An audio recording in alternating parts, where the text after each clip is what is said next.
Wifestyle Solutions, the podcast, is here to give the Christian wife real talk about marriage, self improvement, self care, and more through relatable experiences and practical solutions for maintaining the role of wife as God designed. Because wife is more than a title, it's a lifestyle. I'm your host, Ashley Smith. Let's get into this week's episode.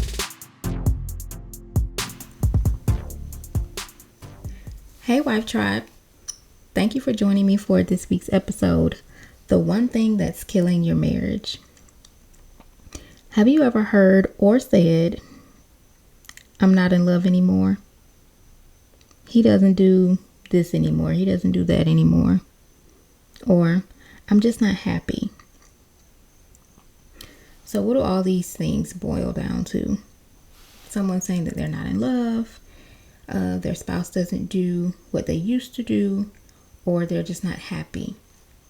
That all boils down to discontentment. So what does it mean to be discontent? Lack of satisfaction with one's possessions, status, or situation, or a sense of grievance. So in relationships and in marriage, everything is not going to be everything you want it to be all the time. You're not always going to be happy. You're not always going to feel like you're in love and feel butterflies every day. And depending on how life evolves and changes, your spouse may not do the same things that they did when you were dating. You may not do the same things that you used to do when you were dating.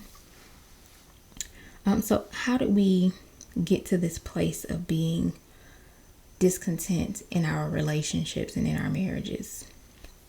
One of the biggest things that I think is such a hindrance, or one of the greatest causes of this discontentment, is the hashtag relationship goals, hashtag marriage goals. So social media paints these pictures for us, right? And we see couples and they're doing, all these things. They're going on trips and they're on vacations, and we, in a way, begin to idolize these couples because we feel like this is what relationships should look like. This is what it should be based on what you're being shown on social media. So it's okay to admire other couples and, aspire to, if they have certain characteristics within their relationship, aspiring to that level. But how far does it go? So when James and I were doing our premarital counseling before we got married, our pastor and first lady sat down with us. And one of the things that they told us is to, number one, run your own race.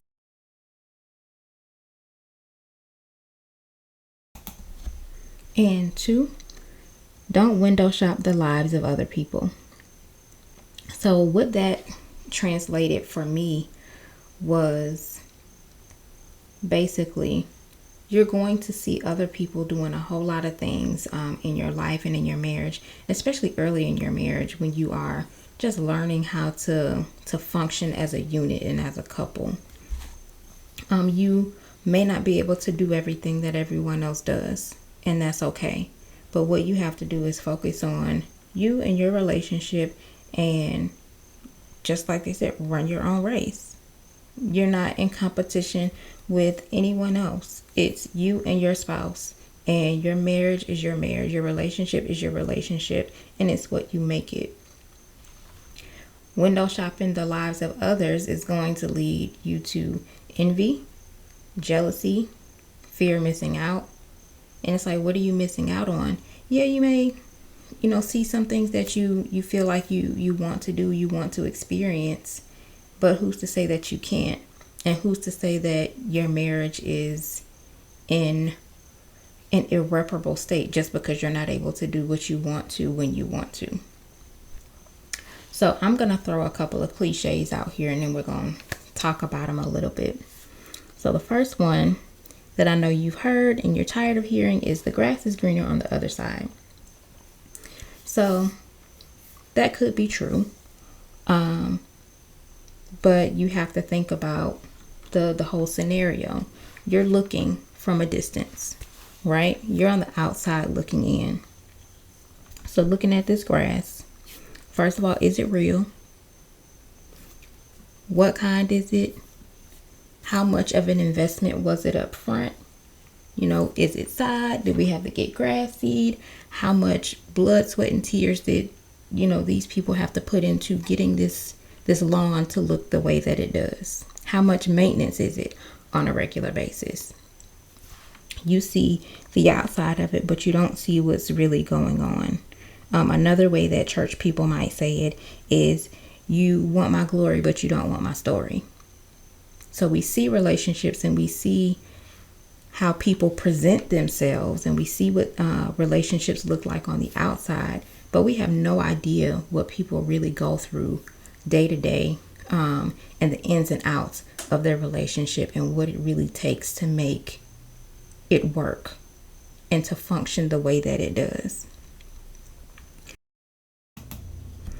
When I have found myself in this state of being discontent in my marriage and my relationship, it has always been because I've allowed too many outside influences to infiltrate my mind. I'm not cautious and careful of what I am allowing to into my spirit. Basically, I am intaking, and most of it boils down to social media, like just intaking all of this stuff about what relationship goals should look like and what couples should do, and at this point in your relationship you should be doing this or that. And the focus became on the things that we weren't doing, or the things that James wasn't doing, because of course I'm perfect. It was never about me, y'all. It was always about him. So that's where my focus was. Whatever you focus on is what's going to grow. So if you focus on what you're unhappy about, you're going to continue to be unhappy. If you focus on what you feel like you're missing out on, then you're always going to be in this state of, well, we don't get to do that, or we didn't go this place, or we didn't do that. And it's a really unhealthy way to exist in your marriage. And it's not fair to your spouse. It discounts or it discredits the things that I was discrediting, the things that James was doing for me. And if I had such an issue, like, Ashley, open up your mouth and say something. Like, at that point, it became my problem and not his. I can't fault James for not reading my mind. That's not his job. God can read my mind, and he still wants me to come to him and bring my petitions to him and make them known. Like, open your mouth and say something. So it's how do we get out of it? Because comparison is truly the thief of joy. It's going to snatch all of your joy away if you're constantly comparing your relationship or your marriage to that of other people's. Because no matter what, you are only going to see what they allow you to see. They're going to paint the picture that they want you to see of their relationship. You are not going to see the bad. You're not going to see the arguments. You're not going to know what the arguments were about, how long they lasted. You're not going to see the silent treatment, the stomping around the house. Like, you don't see those things. You're going to see the pretty pictures, the filters, the perfect angles, the selfies. Like, that's what you're going to see. And it's not real. I mean, just let's be honest. It's not real. So how do we fix it? Wife hack. Here we are. Nurture your gift. Your marriage is your gift. The cure for discontentment is gratitude. Be grateful for what you do have. Tend to your own marriage. Your marriage is your business, and that's it. So you have to shift your focus to what is in front of you. If you're unhappy with what's in front of you, you have to sit down and really think about why. Why are you unhappy? Because honestly and truth be told, your happiness is not your husband's responsibility, it's yours. He is not supposed to make you happy. And if you're putting that pressure on him, that's not fair. You have to figure out what makes you happy. And if there are things that he can do to help aid you in that, then talk about it, communicate it. But if you see a problem, sit down and figure out a way to solve it. If it's something that you two need to solve together, have a conversation, come up with a game plan, and figure out how to solve it. So another thing that we can do to cure this discontentment is plant seeds. So we want to move from being in this state where we're not happy, we're dissatisfied, to being satisfied and content, right? So plant seeds. You plant seeds so that seeds grow, right? So I can admit that I have in the past attempted to plant seeds, but I was a quitter, y'all. Like, I would make an attempt to do something, and because James would not respond the way that I wanted him to in that moment, I shut down and was like, you know what? Forget it. Never mind. It didn't work. I'm not doing this again. And it's like, actually, that's absolutely ridiculous, right? When you plant a seed, you don't go to sleep and expect to have a whole tree the next day, right? So what do seeds need? They need water, sunlight, dirt, soil, right?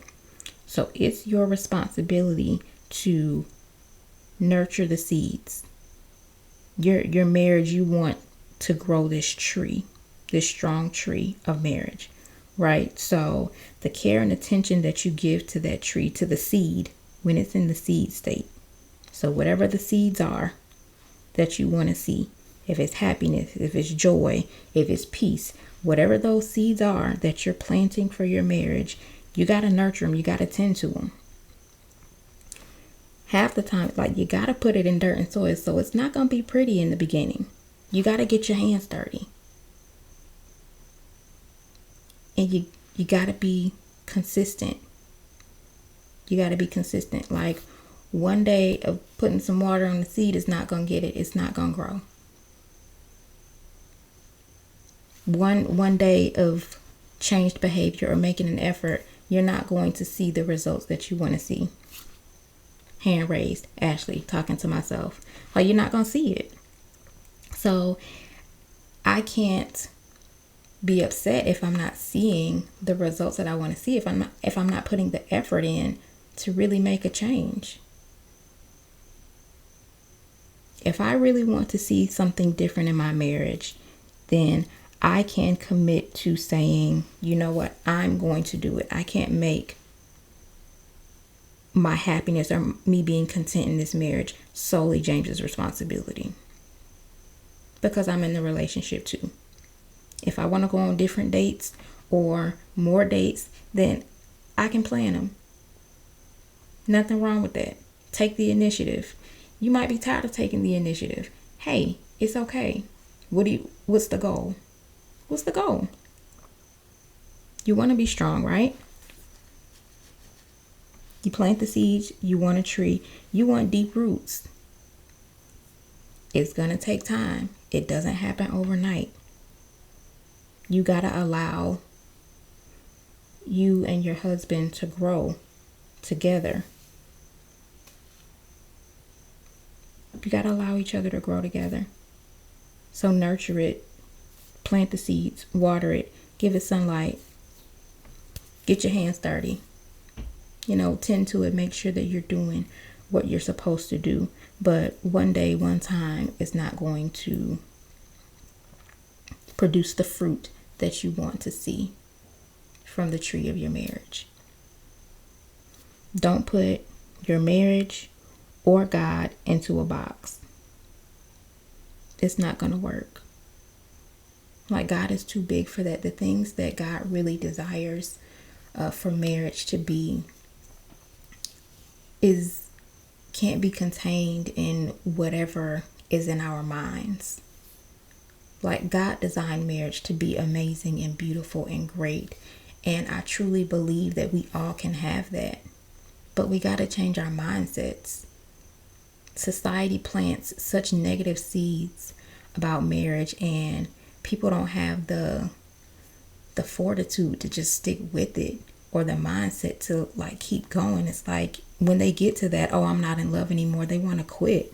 It's like, you're not gonna feel like you in love every day. It's okay. It's okay. You're not gonna be happy every day. That's okay, but is that really a reason to just call it quits and walk away? What were the vows for? Just until you were uncomfortable? Most of us said till death do us part. In sickness and health, and for rich or for poor. Like, do we really understand what all of that means? Like, what are you really committed to? What are you really committed to? So, discontentment, that's the way that you are killing your marriage. You can fix it. Nurture your gift. Be grateful for what God has given you. But plant the seeds that you want to see. And make sure that you're tending to your garden, so that in the end, your tree is going to bear the fruit of the marriage that you want to have. I love y'all. Have an amazing week. Thanks for listening to this week's episode of Wifestyle Solutions, the podcast. You can follow us on Facebook and Instagram at Wifestyle Solutions for more inspiration and more solutions. As always, subscribe to the show to catch every new episode, and leave us a review so we can continue to bring you fresh content about how to live your lifestyle God's way, because wife is more than a title, it's a lifestyle. See you next week.